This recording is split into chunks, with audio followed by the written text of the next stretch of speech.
Welcome, everybody. Today we are joined by Taylor, who is a professional Catholic dating coach. Taylor, thank you for being here. Welcome. How you doing? Doing fantastic. Thank you for having me, Cameron. Yeah, Taylor has a bit of a story he's going to tell us about how he went through his own journey for finding a Catholic wife. And he's going to break it down into a 4-step process for us for how you, hopefully, can do the same. So, Taylor, would you just mind telling us a little bit about who you are, where you come from, why the heck people should listen to you? Yeah, yeah, for sure. So you probably can't guess by looking at me, but I'm 25. Most people are like, "Oh, are you 30 or something?" No, I'm 25. So I'm in Milwaukee, Wisconsin. Beautiful Milwaukee, Wisconsin. And my conversion story, whole nother thing. But basically, in 2023, I was received into the church. Came from a really, really, really anti-Catholic, bigoted background, KJV only, young Earth creationism, dispensationalism, hyper gray. It was terrible. It was terrible. So I left that for Catholicism and basically lost, I guess I could say, everything. Like, I was still Yeah. employed, but friend, lost all my friends. My parents kicked me out of the house. My non-denom girlfriend ended up, dumping me. It was, mutual. And so I had to start from scratch. I had to, completely start from scratch. So it was kind of different too, because, dating as a Baptist compared to dating as a Catholic, there's a lot of different, social organs, so to speak, compared to this really weird, like, non-denominational thread that I was a part of.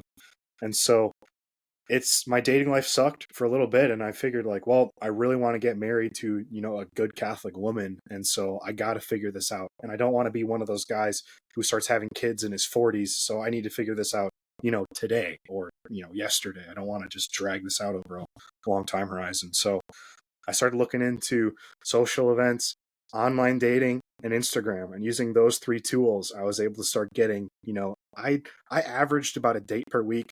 When people hear that, they're like, "Oh, that's so, you're all about the numbers, you're so superficial." No, it was like one chaste, coffee date a week, because, we'll talk about this more when I get into the steps, but when you're consistently meeting Catholic women, it's gonna increase the odds that you meet your wife in a shorter time horizon. So I went on a date per week.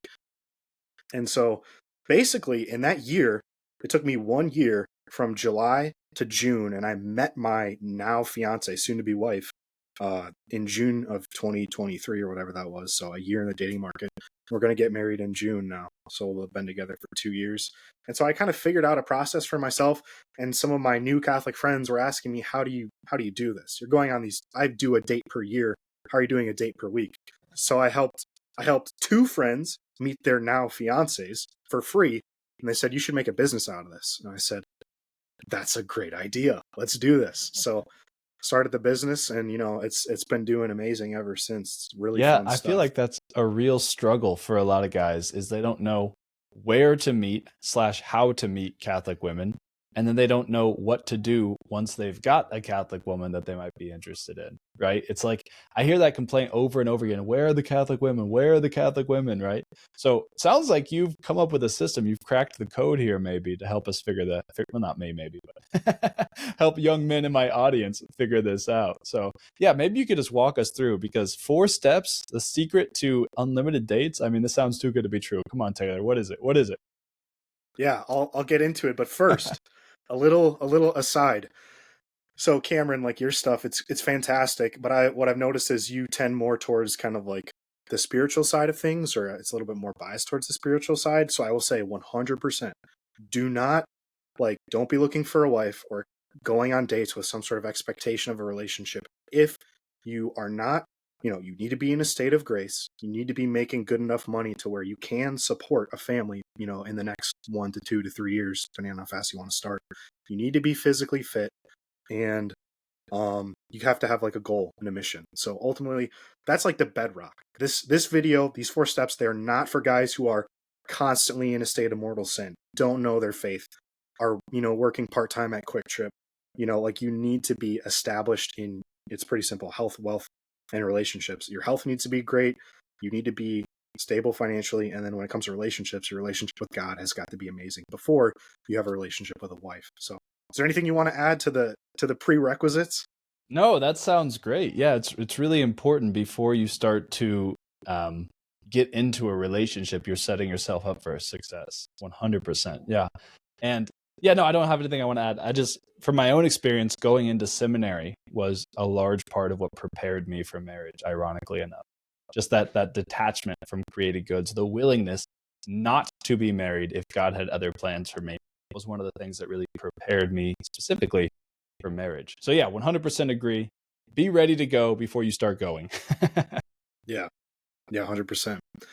But yeah, to get into the 4 steps, I've heard people say this before. Oh, this sounds so sterile. It's just numbers. It's just steps. And yes, at a simple 30,000 foot overview, it's going to seem sterile, like it's numbers and percentages and stuff. But of course, realize that, there's a person on either side of the phone or on either side of the, the table at the coffee shop when you're going on dates and stuff. So I'm going to lay it out in numbers and conversion rates and percentages, but don't get it twisted and think, oh, this is just some completely sterile, stupid nonsense. So I have caveated enough. So to get into the 4 steps, ultimately, you have to be meeting women, and a certain number of the women that you meet are going to you're going to get their phone numbers so you can set up a date. And a certain number of those phone numbers that you get and conversations you have are going to turn into actual dates where they meet you in person. And then a certain number of those dates are going to turn into a relationship. And one of those relationships is going to end up being your wife if you keep at it. So those are the 4 steps. And, Cameron, what do you think of those 4 steps? Are they crazy? And then we can kind of, jump into the particulars. But that's the layout. That sounds pretty reasonable to me. I think also it's important to keep in mind that God works through ordinary means most of the time. It's highly unlikely that an angel is going to appear to you in your dream and tell you the name and phone number of the woman that you're going to marry someday. That's very, very improbable. It's much more likely that you will meet your girlfriend and soon to be wife maybe by going to a party where women are, or by reaching out to somebody in a way that you're going to lay out for us. Like, that's ordinarily the way that God works, because your sacrament of marriage, it matters to God. It matters tremendously to God. He cares about your dating life. He cares a lot about it. But he can't drive a parked car, right? It's like you got to be putting yourself in situations where these probabilities and just the occasion of you meeting your future spouse can happen. So yeah, 100% agree. Yeah, you're totally right. I hear that so many times. Guys will tell me, well, I'm just surrendering to God's will. I'm just going to be patient, and if it happens, it happens. If it doesn't happen, it doesn't happen. And to me, it's just like we're Catholics. We believe that faith without works is dead. Like, you have to actually be making progress towards meeting your wife. And of course, God is going to help. He's going to give you the grace, the discernment, but you got to be doing stuff. Too many times I'm like, God's going to take care of me. Okay, cool. How many women have you met in the past 3 months that are, really good Catholic girls you could potentially ask out? 0. It's like, okay, well, you're not going to get anywhere if you're not actually taking the steps to put yourself in the right position to meet your wife. So, yeah. Yeah, that's right. Yeah. Yeah. Surrender is definitely important, but surrender does not mean total inactivity, right? That's not what surrender is. Surrendering to God in a way that's done properly should lead you to be active, should lead you to be, especially if you're a man, an initiator, somebody who's out there trying to slay dragons, who's on mission, who's doing things with purpose. That's what surrender is supposed to look like. Surrender does not lead you to passive docility towards everything. That's not right. If that's the way you're surrendering, you might want to reevaluate. Yeah. Docility is not what we're looking for. But yeah, I guess last thing I'll say about this is everyone's like, oh, I want to meet the Proverbs 31 women. And I'm like, well, back up to Proverbs, I think it's chapter 25, where it says, he who finds a wife finds a good thing. And notice how it's like, find. When you were trying to find something, you were actively looking. You don't just sit on your butt and just hope that something falls in your lap. That's not finding. So anyways, yeah, someone's probably going to say that's the wrong interpretation. But yes. Right? Yes. No seeking, no 100%. finding. Well, unless God just decides to be really, really extra nice to you. Yeah. I wish I had that luxury. But yeah, we can start with meeting women. Because meeting women, that's ultimately that's top of funnel. I'm going to use business terms or engineering terms because that's how my brain works. But meeting women is top of funnel. And the places you need to meet women are social events, online dating, and Instagram. Those are the 3 best places to meet women. And to get more specific, when it comes to dating apps, these are the big 5 I always recommend to guys: Facebook dating, Catholic Match, Hinge, Bumble, and Upward. Those are going to be the best 5 dating apps that you can use. And then for social events, pretty much just, I like to bias towards events where conversation is very natural or easy. So like if you're doing a co-ed volleyball group or something, you don't have to just stare at each other, across the table. And if there's no conversation, it's awkward because you're like, you're playing volleyball. So if you don't have to always be talking. So I would heavily bias towards like activity related events. So like co-ed sports, volunteering, Bible studies, something where conversation is really easy. And then when it comes to Instagram, this one's a little weird. Some guys will probably be uncomfortable with it, but it's as simple as try and find a group or a page of a church or a young adult, young adult profile that's posting stuff about events that are happening locally. And you can literally just go to the people who follow and look through there and see the women that are following these pages. Because if this woman is following a Catholic, young adult group's page, hey, she's probably a really cool Catholic girl. And so you can literally like scrape the followers of these accounts and DM them. Like it's literally that easy. So those are the 3 best ways to meet women. And yeah. Talk to me for a second, because I don't know anything about dating apps. But when you say dating apps, immediately a part of me goes cringe, right?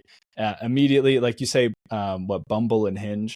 Are there lots of good Catholic women on those dating apps? I mean, I have no idea. I'm somebody who's not been in the market for 4 years, so I have no idea. Are there good Catholic women on Bumble and Hinge? Catholic Match, I'm assuming there's Catholic women on Catholic Match, right? Like there's got to be. But what about the other ones? Yeah. Yeah. So yeah, this is a great question. And you're right. I guarantee like 99% of the guys listening to this, especially the more trattier leaning guys, they hear online dating and they're just like, the only women that are on there, they're 304s, horrible morals. But it's actually true. Most of the women on these dating apps, they don't have the morals, they don't have the faith. But there is a decent number of Catholic women on these apps. And these Catholic women are looking for a very specific type of guy. So there's fewer Catholic women on these apps, but there's also fewer competition. So there's less supply, but there's also less demand, which means that it's a lot easier to stand out on these dating apps. And like, for example, the two guys that I talked about, this was before I even started my business, I was just helping them for free, both met on Hinge, believe it or not. They met these women on Hinge. And the one, a great Catholic girl, the other friend, the girl he actually met on Hinge, she was SSPX. So if you're like, are there trad women on these apps? Well, how about rad trads? There are even rad trads on these, on these apps. Thankfully, she is, she's not SSPX anymore. My roommate, was able to show her the error of her ways. I don't know, but there are definitely traditional women. There's not a ton compared to the non-traditional women, but the competition is also fewer.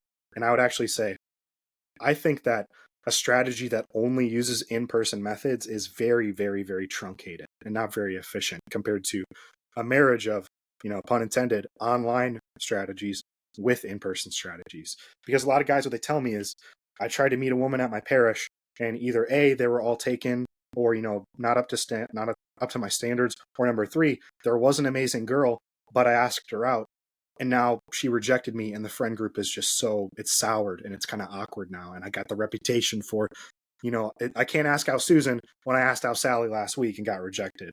And so when you combine, I'm getting, like, I have to play the long game with these in-person events, because you can't just ask a girl out cold if you're going to see her over and over and over and over. That'd make it really awkward.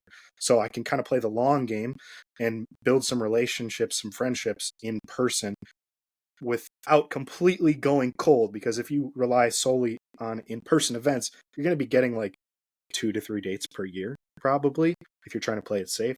But you throw online into the mix too. Now it's like, okay, I'm getting a couple dates per year from in-person, and I'm getting roughly a date per week from online. So it's kind of a more holistic strategy. Hopefully I'm making sense. Yeah, no. One of my good friends actually met his wife on Instagram. He didn't do it the way you recommended, though. He mistook this woman, who is now his wife, for somebody else, messaged her assuming that she was somebody else, and then they got married. So That's awesome. isn't that crazy? It's definitely the case. And then another one of my good friends, she messaged him and said, she was just being outrageous, but said something like, "Will you be my husband?" And then he said, "I have to ask my mom." And then they got married. Well, they're not married yet, but they're well on their Are you way. talking? So I think I know who you're talking you about. know who I'm talking about? His name starts with J. Is that the same guy? That's who. Yeah, that's who I'm thinking of. Okay, nice. He's not in Milwaukee anymore, but he was, so we hang out. But Oh, were you friends with yeah, him? yeah, yeah. We actually went to the same college. Oh, that's awesome. That's cool. But regardless, yeah, the point is that online is where people are. Online is the new public square. That's where people buy things and sell things. That's where people meet people. That's where people find people of common interest. It makes sense that at least some of the dating, even in the Catholic sphere, is going to shift to the online realm. So that makes a lot of sense. Yeah, and I think the biggest issue I see when guys are decrying online dating is they grab their phone, they're like, okay, I need to make a profile, but I don't have any pictures. So I'm going to scroll through the camera roll, and over the past 5 years, I'm going to take the hunting photos where I'm holding a dead fish. I'm going to take, the photo with my cute little niece. I'm going to take the photo where, I was plastered in a bar with my arms around all my friends. So they just take these honestly terrible photos, put them on the online dating apps, and then get mad when they don't get results. When in reality, like, you just have to put your best foot forward. And usually 99% of the time, because guys don't get their photos taken very often, you literally have to take a day to just do a photo shoot or have someone take photos of you that's a friend and just get photos specifically meant for online dating. Because too many times, no effort, no results, they blame it on the dating app, but in reality, it's a tool. And if you use it correctly, you can get lots and lots of dates with amazing Catholic women. If you don't use it correctly, then you're going to be frustrated and quit. It's like, if you're holding the hammer upside down and you can't hammer in the nail, don't say the hammer doesn't work. Just use the tool correctly. That makes sense. That makes sense. So step number one is just be in the places women are. How would you phrase step number one? And then tell us what number two is. You have to just meet women. You have to get a pretty decent amount of volume of just meeting women. But at this point, they're just, women that they're acquaintances or they're matches or something, but you have to take that next step forward, moving towards a relationship. And that is going to be whether you're meeting them in person or you're meeting them online, you say like, hey, can I have your number so we can plan a date? So that's going to always be that next step, is getting their number. Because top of the funnel, you're meeting all these women. Bottom of the funnel, and the funnel gets narrower, so the amount of women that you're meeting is this much. The amount of women that you actually get their number, it's gonna get lower. And so that way to get their number is like a process in and of itself. Meeting women is a process. Getting their number is a process. And of course, I love sales, I love engineering, I love entrepreneurship. So there's going to be a rate, because you're not going to get every girl's number that you are interested in. So there's always going to be a conversion rate. And if your conversion rate is really, really, really low, then you need to focus on that step. So of course, step one, if you're not meeting a good number of women, that's the step you need to focus on. Number two, if you can never get numbers, that's the next step that you need to be focusing on. So I know you can't give us all your secrets here, but in a nutshell, what would be a easy strategy that anybody listening to this right now who's like, yeah, I can meet women, but I just talk to them, I feel awkward, I don't know how to get numbers, I don't know what's going on. What would be an easy, simplified strategy that somebody could take away from this video and be like, okay, I know what I need to do to get a girl's number? Yeah, it's a good question. It's a little different. I would love to give away all my secrets. I have no problem with that. It's just that, it's different for every single mode that you're going to meet a woman. Um, like the summary, if you're meeting women in person, if you're never going to see this girl again, you can just kind of go right for the kill, so to speak, and usually just start a conversation. And my favorite way to start a conversation is always something observational from, the surroundings. I hate it when you walk up to a girl and you're like, hey, what do you do for fun? Because it just feels so inorganic. Like, it feels like you're trying to start a conversation. And even though that's what you're doing, you don't want it to feel that way. So just something observational. Hey, wow, good serve. Did you play volleyball? Like what's going on with that? And then you can kind of tease her about her volleyball skills. Hey, by the way, what's your number? Honestly, and you kind of can ease into getting her number. So usually, observational conversation starter, kind of joke around, see if there's a vibe, because you've said in your videos before, you'll pretty much tell almost right away if this girl is like, if there's some sort of chemistry at any level. And then you can just kind of ease into, you honestly seem really cool. Like, I think we should hang out. what's your number? I'd love to set something up. And then you can go from there. That's if you're most likely never going to see her again. Because if you're going to see her again, I would prefer to. So we'll transition to another strategy. If this is a recurring event, you're going to be seeing these women frequently. I wouldn't go straight for the kill, because if you fall flat on your face or she's just not interested, you're going to see her over and over and over. And women talk. And you might have, that group. Oh, there's like 10 amazing Catholic women there. Well, you got rejected by one. It goes around the block, and now all the women are like, oh, this dude got rejected by this one girl. He's not an option. So I prefer to play the long game. And so I don't like the friend first strategy if you just nuance it. Or no, I do like the friend first strategy, but I like a little bit of nuance. You don't want to get like buddy with this girl and treat her like she's one of the guys or something, because that's how you get yourself friend zone.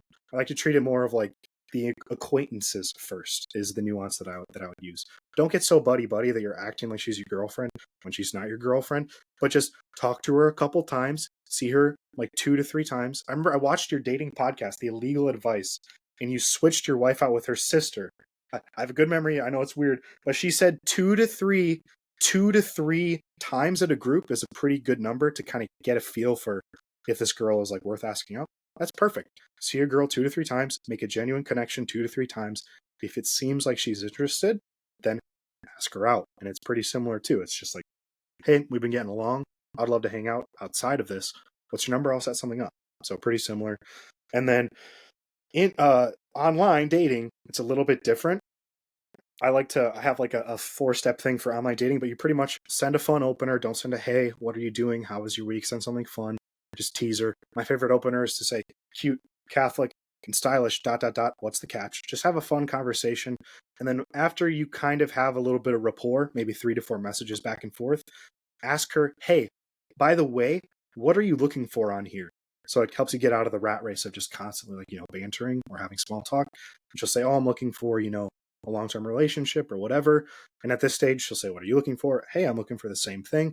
Let me get your number so we can plan a date. So it's kind of, there's themes across all the different methods. So I threw a lot at you. So Yeah, no, that's good though. That's very high, very high level, but certainly, yeah, useful stuff there. So just walking through the funnel here. First thing is meet women. Pretty simple, right? That makes sense for step number 1. And then next would be get woman's number. Some of the women that you meet, right? There's a decreasing number as you go down this funnel. Obviously, that's how funnels work. So number 2, and you've given us some steps for that concretely in different scenarios. So let me see if I can guess what step number 3 is. Arrange a date. Is that step number 3? Am I onto something, or is that too far? You are correct, Cameron. You're right. Yes, You're right. let's go. You're in the correct spot. I did dating right. I have followed these steps so far. I met woman, got woman's phone number, set up. Actually, my wife took me on our first date. But so I'll tell you the story real quick. What happened was she and I were texting back and forth. I'd gotten her number already. And I think we were playing, the stupid game pigeon, right? We were playing Connect 4 on the iPhones. How'd you get her number? And, well, I asked for it. I was a pretty ordinary thing. I think I was at a party with some friends, and she and I were just chatting. I thought she was cute. I thought that she was fun to be around. And so I just asked for her number. I don't even know specifically what I said. I just asked for it, I guess. And it worked. So there's probably, I don't think I did anything clever for that. But regardless, I have her number. We're texting back and forth. And I call her as we're playing this game of Connect 4. And I tell her, I say, so listen, I've got a deal for you. If I win this game of Connect 4, then I get to take you out on a date. And if I lose this game of Connect 4, then I owe you a cup of coffee. So it's a I lose, I win, and an I win, I win. So yeah. I set it up that way. But then she turned the tables on me and said, no. She said, if you win, you can take me out on a date. But if I win, you have to be ready at your door at 4 p.m. tomorrow with your boots on. And I said, okay. I then proceeded to play the worst game of Connect 4 that any human being has ever conceived of. It was just miserable.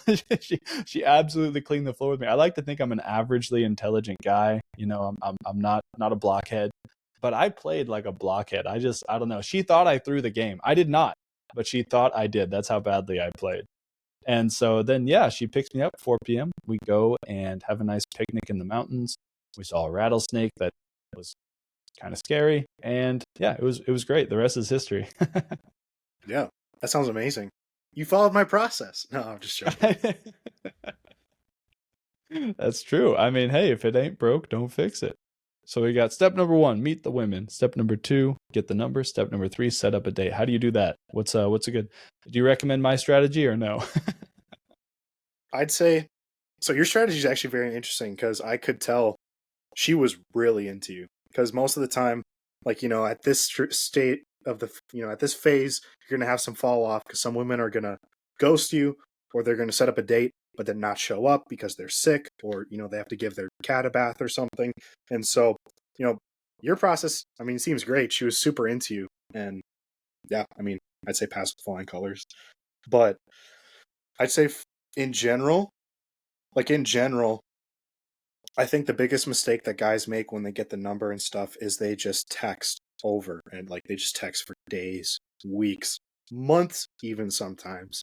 And you have to remember that, like, a woman, how many guys, if there's a good looking girl and you met her at your parish, like probably every dude at the parish would probably, if she said, "Hey, take me on a date," they'd be like, "Oh, I'd love to."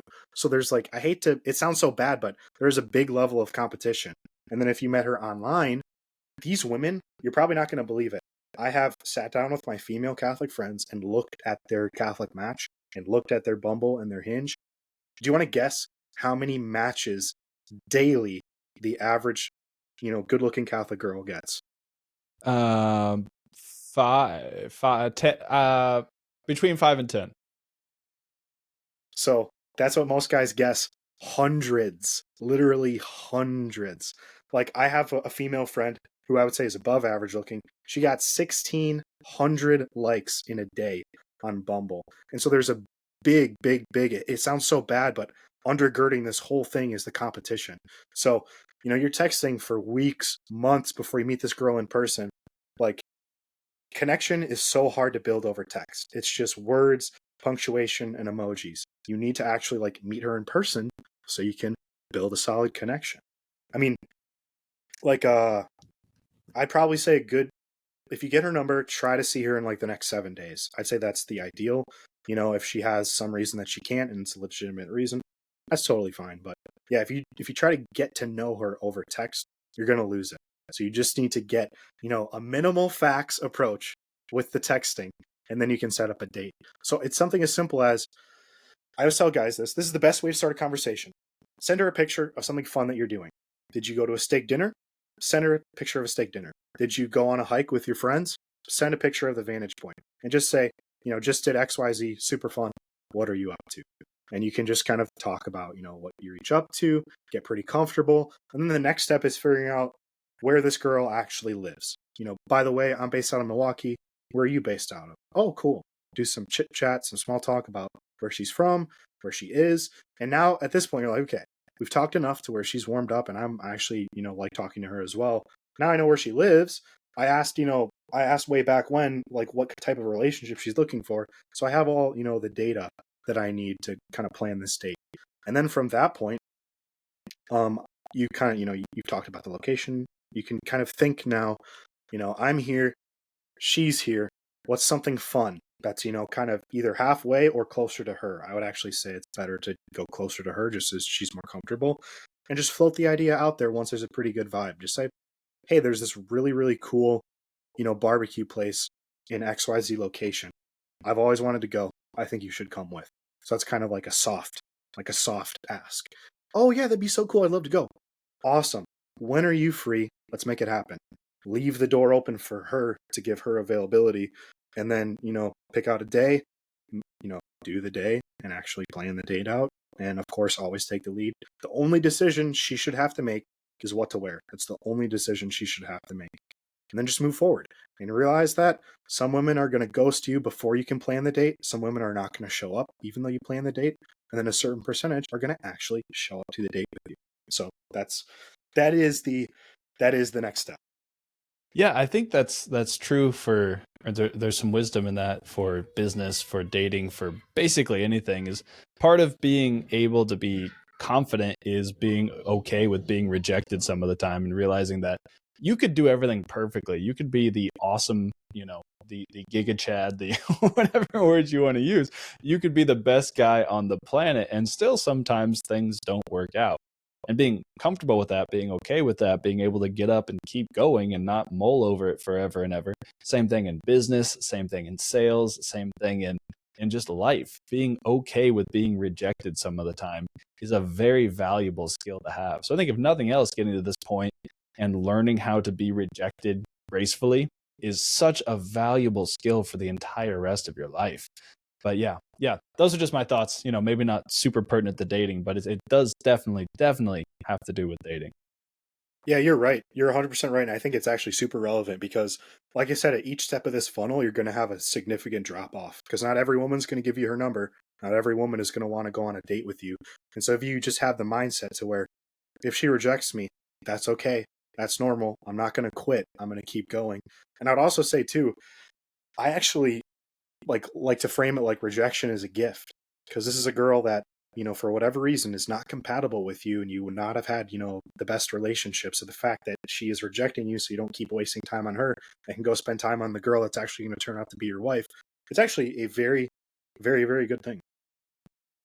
Yeah, it's like that country song, Thank God for Unanswered Prayers, right? I don't know how it goes. I can't sing it for you, but that is a country song that somebody once sang. Yeah, beautiful. All right, Taylor. So we got step number 1, meet the women. We talked about how to do that. Step number 2, get the woman's phone number. You gave us a couple strategies for that. Step number 3, then plan the date, plan out everything, keep it closer to her. The only thing she should have to decide is what to wear. That's step number 3. Step number 4, let me see if I can guess it. Let me just I don't think that step number 4 is propose. I think that's probably further than what you're going for. Maybe step number 3 would be ask for an exclusive relationship or something like that. That's my guess. Am I right or am I way off? Yeah, it gets a little fuzzy around step 4 because it's so obvious. But then step 4 is kind of like get into a relationship, and obviously you're not going to get into a relationship on the first date. But it's basically just go out with this girl consistently until it makes sense to get exclusive or put a label on it, whatever you want to call it. So I was right, basically, right? Yeah, totally. Let's You were go. right again. Yeah, no, that's great. For me and my wife, our story's a little crazy maybe, but we got engaged after 6 weeks of dating.